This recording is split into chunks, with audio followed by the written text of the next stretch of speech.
the issue with AI produced and generated works is that we can't really point to a specific person who generates that work.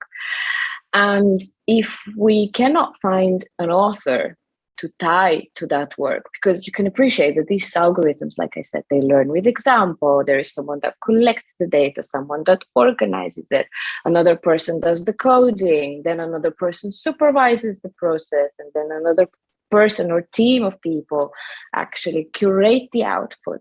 So there's lots of different parties that are involved in the whole process. And none of them, many times, none of them is actually as involved in order to be called an author. Esto es La Inquietud con Garret Edwards, el lugar donde hay más preguntas que certezas.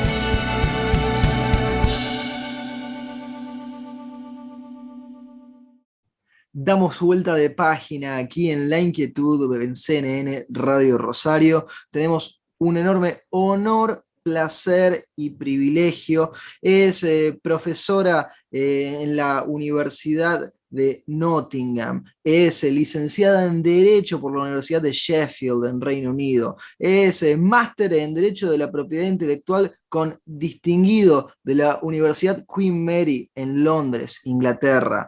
Se doctoró en Derecho en la Universidad Bocconi en Milán, trabajó en la Oficina de la Propiedad Intelectual de la Unión Europea en Alicante, España. Escribe, publica, analiza, investiga, es una gran experta en derecho de la propiedad intelectual, en lo que tiene que ver también con la tecnología, y es un placer tenerla aquí con nosotros. Es la doctora ALINA Trapova, y ahora voy a hablar un poco en inglés.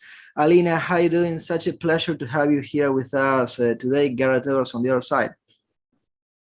Thank you so much. It's really a pleasure, and I'm very excited actually to speak to people that are all on the other side of where I am sitting right now in Nottingham. So thank you for the invitation, Garret. It's really lovely. As I was saying, Alina, you know a lot about intellectual property law. You also know a lot about how that relates to technology. And I will ask a pretty open question, but I think you'll have a lot to say about that. Are machines creating works? Are machines creating things by themselves nowadays? So this is a very interesting question, because it presumes that we know what machines are. So when you say, are machines creating works, it presumes that we actually know what we're talking about. Yeah, it's the word machine is very broad, but I'm actually glad that you said machines and not artificial intelligence, because that seems to be the very buzzword, the term that people use in the last years. So I have done a little bit of work in the past 4 or 5 years of my life on this topic. And my interests were born in the creative industries. So I spent quite a bit of time thinking about music, just in the digital world now at the beginning. I worked a little bit in music and copyright. And then at one point, when I decided to dive more into research, I thought, I love the creative industries. There is this new trend about machines creating things. Let's try to see whether there is something that I can tie to what I have been doing so far. So the topic of artificial intelligence and the creative industries and the output of these things came to the surface. And then we had a few very interesting examples in this field that are interesting and very flashy. Examples from the art world. So I'm saying flashy because when you see a painting that someone tells you has been done by a machine and looks exactly like what Rembrandt would paint, you do get shocked. And you're like, oh, really? But Rembrandt's gone a long time ago. So these were a few examples that from a media perspective really, really pushed the interest of industries, and people started talking about them.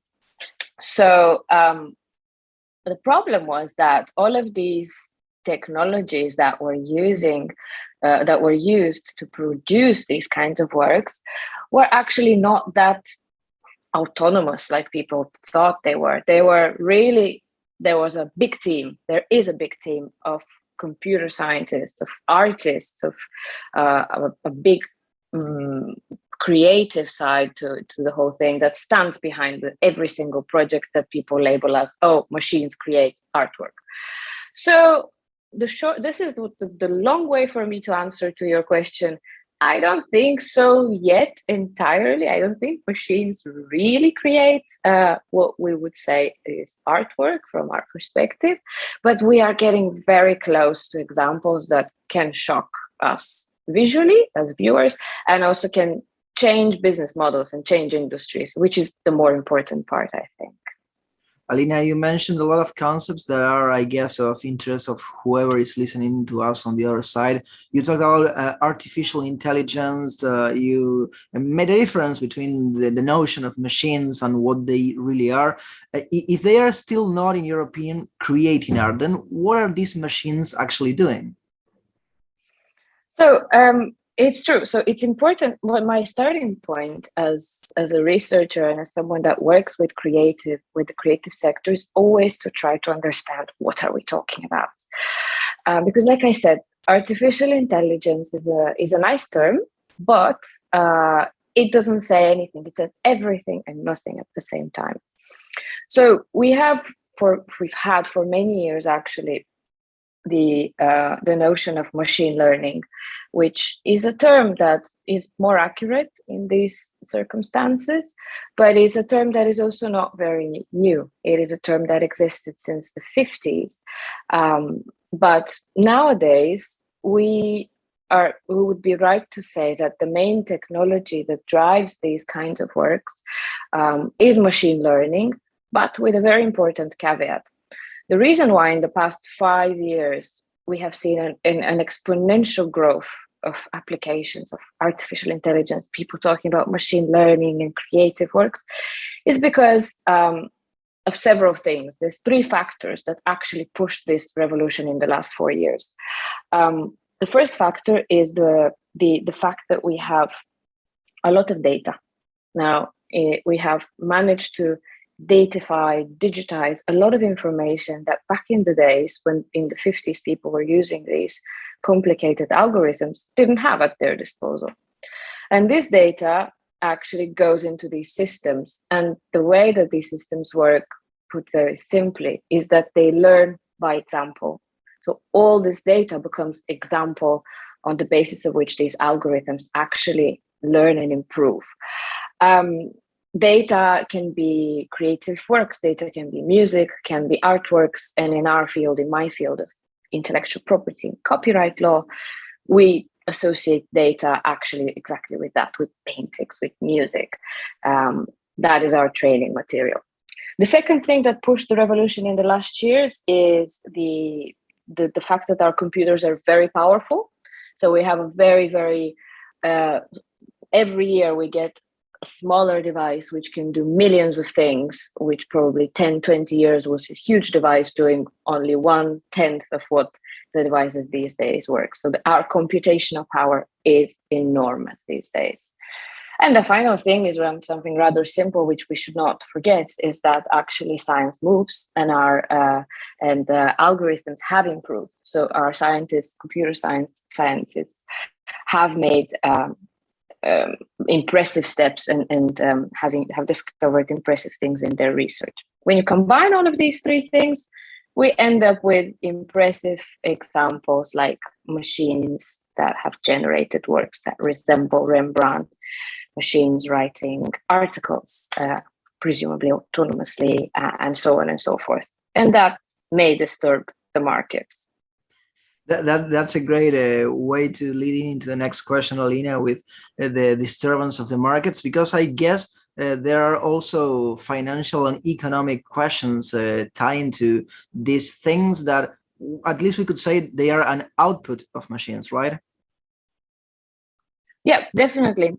So the reason why from an intellectual property law perspective, we start talking about this kind of stuff and wondering, oh, are these things actually protected with copyright like we protect Umberto Eco's work, like we protect the Beatles' work, is because the several theories of copyright law, but one of the theories that countries around the world follow is that we grant copyright protection over works because the authors and the creators actually are secure that they will get a reward for their work. So they get rewarded for their work with a positive right, so they have copyright over their work. And if someone else comes along to copy that work, then they can sue them, right? So people are more incentivized to create more work because the law protects them in that sense. The issue with AI produced and generated works is that we can't really point to a specific person who generates that work.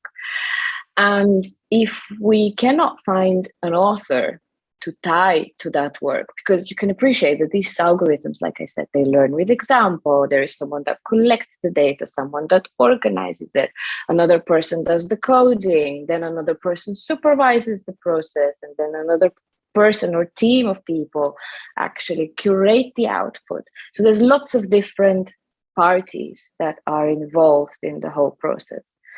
And none of them is actually as involved in order to be called an author. And that creates a problem, because if we cannot find an author, these kinds of works stay in the public domain. So they are not protected with copyright law. And then there were voices in academia, in institutions, who started getting worried about this notion of having so many works, new types of presumably creative looking works that are left in the public domain.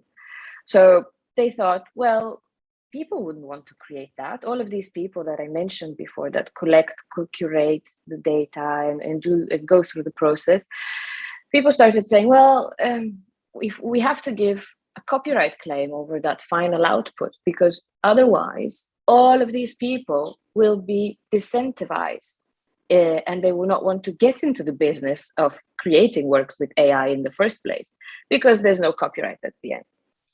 Now, the one thing that is important to mention here is that things are very new still, so we don't have sufficient data in order to say, well, there's going to be a huge disturbance of the market. There's going to be a big market shake, and people will not want to enter into that business because of the absence of copyright claims.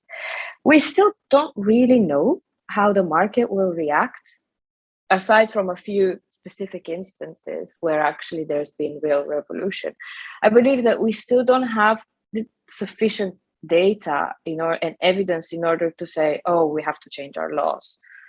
So it's a bit too soon, and all of this may sound like a speculation at this stage in time. I guess that everything in law started as a speculation at some point, so I guess that's also expected. But you said this is so new. I guess countries still have not given a uniform answer on this issue, right? But are they even discussing it? So actually, they are discussing it, but there is no... there are in very few places there's been actually some positive big moves towards changing the classical laws that we have in order to address AI. The reality is that many countries, to look at the bird eye view of artificial intelligence is bringing a lot of money and is bringing a lot of new companies to invest. So countries and governments want to make their place the most attractive for investors. So in order to make the particular jurisdiction most attractive, what people and investors usually look at is not only the skilled labor that is there, but also at the legal environment. So are the laws going to be friendly? Is it going to be really difficult for us to maneuver in that setting? So currently, where I'm based right now in the UK, there was an ongoing public consultation, exactly on this issue, on the issue of artificial intelligence and copyright and patent laws, to try and figure out whether the laws that we have nowadays are sufficient enough to incentivize businesses to enter the industry of AI from a creative perspective or from a patent perspective. So people are talking about it at different levels: international, national. The WIPO, the World Intellectual Property Organization, had a few consultations on this. But so far, at least in Europe, we have been very, very cautious with regulation, which I think is actually a good thing. Alina, you used two examples that I love. I guess that if you use them, you love them as well. I love Umberto Eco. I love the bills. And I guess machines and machine learning algorithms are still far away from creating the kinds of works that we have enjoyed for so many decades of these two authors, the Bills, the Fab Four, and Umberto Eco. And this intellectual exercise, I know that it is not new, but there have been ideas of supercomputers getting so much power, being able to actually have all the permutations and combinations possible, and actually generate all the possible books that could exist. Do you think that that intellectual exercise could someday be a real question, or that may only exist as a thing that we imagine? So I think in all of this discussion, films have contributed a lot to the myth, and we have sometimes lost the bigger picture. We are not there yet. There is a big discussion between weak and strong artificial intelligence, and whether one day we will be at the stage where a big computer will take over the world, or we will start falling in love with robots. Skynet, yeah. It is a bit of a sci-fi thing still.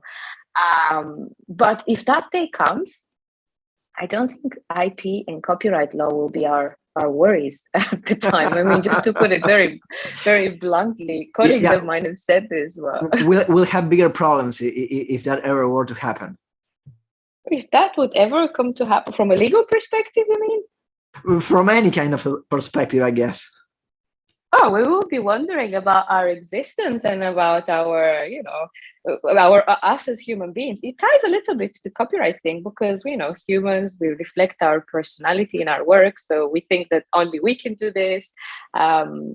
It is a lot about personhood as such, a lot of philosophical questions. I think they will be a little bit more important than figuring out, if that work should be protected as with copyright or not, if there has been an AI in it.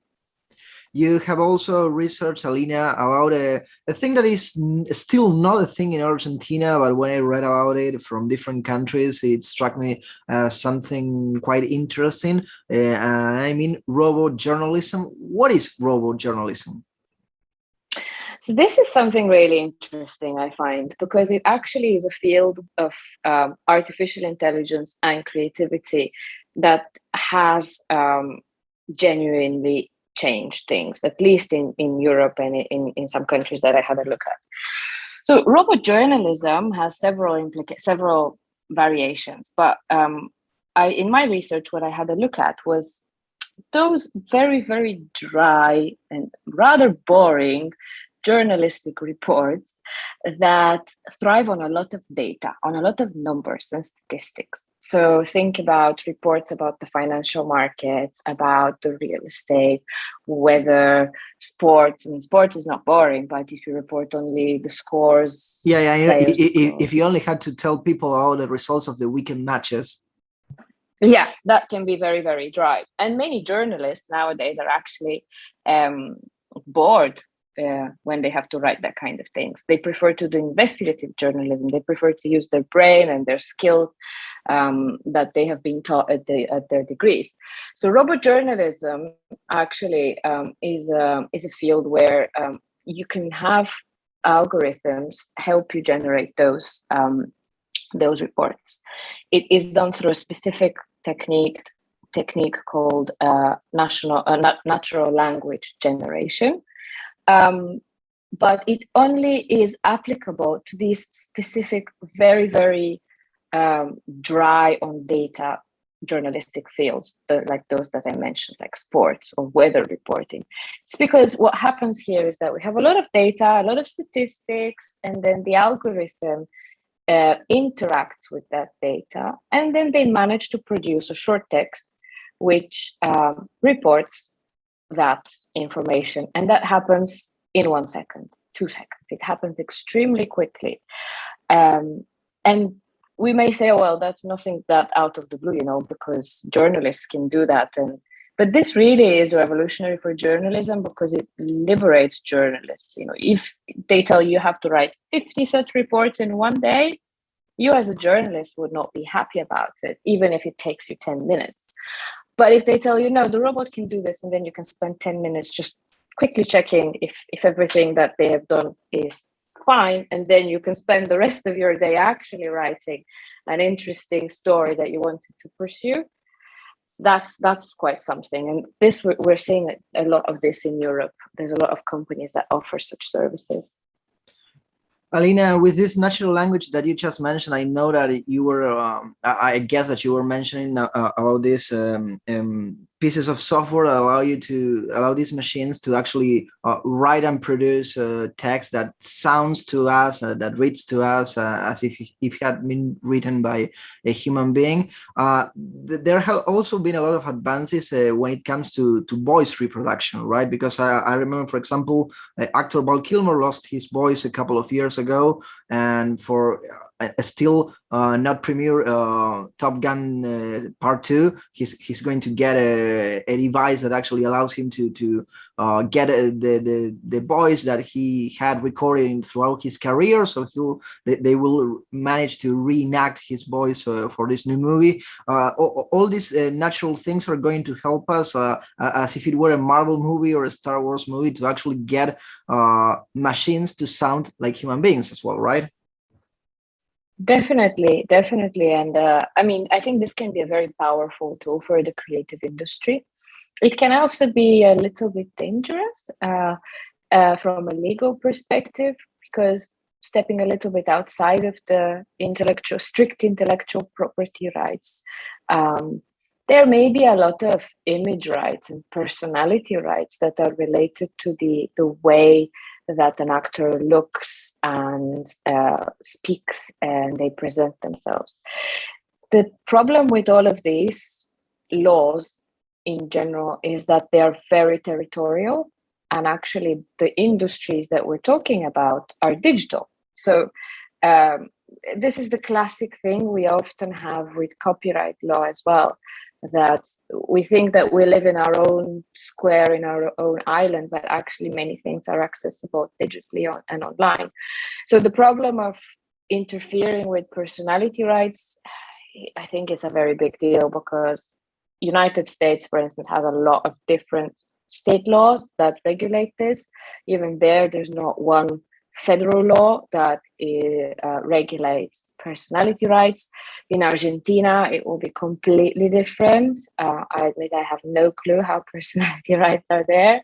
In Europe, we don't even have a harmonized personality right. Some countries don't have at all, even national ones. So again, that's the issue when classical, old, analog thought laws become digital. And it's fascinating from a business perspective for us as consumers, but if you have to work in that as a lawyer, it's really tricky. Talking about the digital and the analog world, you published in 2020 with Emanuele Fava a great piece in the Interactive Entertainment Law Review. Aren't we all exhausted already? EU copyright exhaustion and video game results in the games as a service era. What is exhaustion and what is happening with video games, Alina? So thank you for bringing this up, because this is another field that I deeply care about from the creative industries. So this paper actually talks about video games as a service. Now, I think we have to understand that video games are no longer just the cassette that you put in whatever kind of device you have. You don't even get a cassette. If you're a collector, you get a collector's edition of the game you buy. Usually what you do as a gamer is you get on a server, you get on a platform, you subscribe to that platform, and then you create your own catalog by buying games, but actually you subscribe to those games through the platform. So what we had to, when we had a look in this paper is one very, very specific doctrine that is called the exhaustion doctrine from only a strict copyright EU perspective. But basically, what we came down to is the idea that you don't anymore buy games like you used to buy before. So games you don't distribute them, you don't sell them. And as a gamer, if that was the case, if you would buy something as a physical object, you would be able to resell it afterwards, right? So yeah, we have the same thing. I used to have this, for example, the Super Nintendo when I was a kid, and I would get all the cards, and those cards you could trade them to a friend, you could resell them, you could do whatever. You could even lose them and never be able to play them again, or you could have them right now in 2022. And if you get a TV where you can set it up, you can play them again even 20 years later or more. Right, exactly. And it's the same thing that we have also with books, and have second-hand stores. So this allows for things to circle again into our economy. The problem when you have things in a digital format and when you have them as a service, the law tells you that a service, you cannot resell a service. A service is something that you have continuously with the platform, with the provider.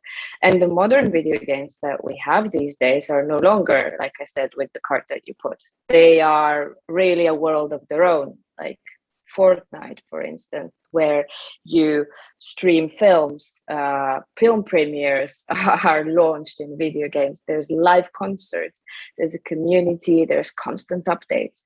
So basically, we try to put things very clearly and simply for video games and say, well, there shouldn't be any exhaustion doctrine, because exhaustion is this idea that the rights are exhausted once they are sold. There shouldn't be that kind of idea for modern video games, because you have this continuous relationship with the platform, with the other users. And this was all born because the video game industry is really, really pushing a lot in these digital models. It's a very, very profitable industry, but the law is still stuck with these old concepts of goods, services, and these video games, they don't really fit well within the good or the service notion as clearly as the law wishes them to. So we had quite a bit of fun with that. Yeah, I can guess. So when we are buying Elden Ring, for example, on PlayStation 5 or Xbox, we are not actually buying anything, are we? Well, I think the analysis has to be always case by case, right? So you may still have games that are very good, very much, you buy the thing because, and it is as such. But if you start looking at the game more complexly, and you start realizing that, well, there is more to it. There is actually my relationship with the game publisher is a continuous relationship in that sense, or with the platform. Then you're not buying anything, I think, that you can then resell. Because, sorry, just to put this in a practical context, the whole thing with all of the discussion started because people had very impressive game collections on Steam and on various other platforms. And at one point they were like, oh, I'm going to sell my account. And no, you can't, right? No. Then the video game company will be like, no, you can't, because it's a service. You don't own it. But if you have an exhaustion in this respect, it would be like, well, of course I own it because I paid for it and I got the game. I bought the game. You sold it to me in, my basket on Steam, and there was a transfer of money there.